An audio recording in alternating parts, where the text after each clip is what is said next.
আচ্ছা নমস্কাৰ, মই বিৰাজ মেধি আৰু আমি আচলতে পেহেলগ্ৰাম গৈছিলোঁ। আমি 6 মাইলৰ আৰ্জেণ্ট ট্ৰেভেলছ আপোনালোকে সকলোৱে জানে, এটা ভাল এজেঞ্চি হয়, ট্ৰেভেল এজেঞ্চি। তেখেতসকলৰ তত্বাৱধানত আমি গৈছিলোঁ। আমি 27জন মানুহ আৰু আমাৰ লগত আদৰ আছুৰ টিমটো গোটেই গৈছে চিৰিয়েলখনত। গৈ পেলাই আমি পেহেলগ্ৰামত মানে 17 তাৰিখে গৈছিলোঁ। 16 তাৰিখে গৈ আমি পেহেলগ্ৰামত আছিলোঁ আৰু 17 তাৰিখে মৰ্ণিং আমি সেই মিনি যি ছুইজাৰলেণ্ড গৈ তাতে গৈছিলোঁ। ৰাতিপুৱাই গৈছিলোঁ, গৈ পেলাই আমি ঘোঁৰাত গৈছিলোঁ। দুৰ্গম ৰাস্তা আৰু দুখৰ কথা, সেই সময়ত তাত কোনো CRPF পুলিচ নাছিলে। ঘোঁৰাইদি যোৱাটো দুৰ্গম ৰাস্তা আৰু ওপৰত গৈ মিনি যি ছুইজাৰলেণ্ড বৰ ধুনীয়া ঠাই, আমি এনজয় কৰিছিলোঁ। ভগৱানৰ কৃপাত আমি বাচি আহিলোঁ। যি ঘটনা ঘটিলে সেইকাৰণে ভিডিঅ'টো মই মানে ক'লোঁ আৰু ৰাইজক যে কি তাতে ছিকিউৰিটিৰ প্ৰয়োজন আছিল।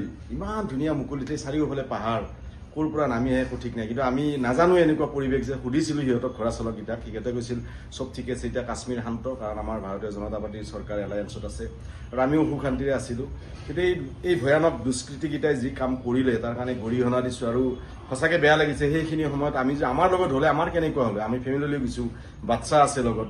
তথাপিও যেই নহওক আমি ঘূৰি আহিলোঁ। তাৰ কাৰণে ভগৱানক লাখ লাখ শুক্ৰিয়া আৰু ভগৱানক সদায় মানে মা বৈষ্ণৱদেৱীৰ আশীৰ্বাদ থকাৰ কাৰণে হয়তো আমি ঘূৰি আহিলোঁ।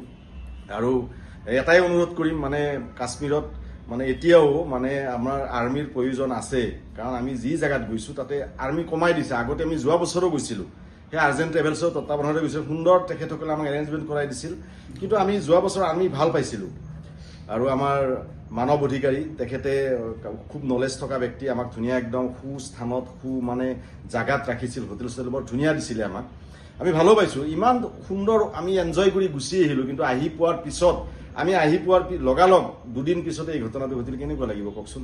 গতিকে গোটেইকেইটাৰ যিসকল ঢুকাল তেখেতসকলৰ মানে আত্মাৰ সদগতি কামনা কৰিছোঁ আৰু ভৱিষ্যতে এনেকুৱা ঘটনা নহওক। আৰু মই এটাই অনুৰোধ কৰিছোঁ, ইয়াৰ ট্ৰিট কৰিব লাগে ভাৰত চৰকাৰে আৰু ইয়াৰ প্ৰত্যুত্তৰ দিয়াৰ প্ৰয়োজন বৰ্তমান আহি পৰিছে। কাৰণ আমিতো গোটেইকেইটা হিন্দু আছিলোঁ, আমাকতো গোটেই মাৰি পেলালেহেঁতেন তেতিয়াহ'লে। গতিকে সেইখিনি মানে আচৰিত কথা আৰু আজি দুখতে এইখিনি কথা কৈছোঁ। নমস্কাৰ সকলোকে, সকলোৱে ভালে থাকক। আৰু মোদী ডাঙৰীয়াক, ভাৰত চৰকাৰক অনুৰোধ জনাইছোঁ, প্ৰত্যুত্তৰ লাগে, নহ'লে সিহঁতে আকৌ পিছত এনেকুৱা পদক্ষেপ ল'ব পাৰে আৰু আমাৰ এই যি টুৰিজিম ব্যৱস্থাটো বন্ধ হৈ যাব। নৰ্থ ইষ্টত আজি আমি শান্তিত আছোঁ, আজি কাশ্মীৰৰ শান্তি আছিল, কিন্তু এইবিলাক ঘটনাই আজি অশান্তিৰ সৃষ্টি কৰিছে আৰু এইটো বন্ধ হৈ যাব, টুৰিজিম বন্ধ হৈ যাব, মানুহে ফুৰা চকা বন্ধ কৰিব। গতিকে নমস্কাৰ জনাইছোঁ, সকলোৱে ভালে থাকক, ধন্যবাদ।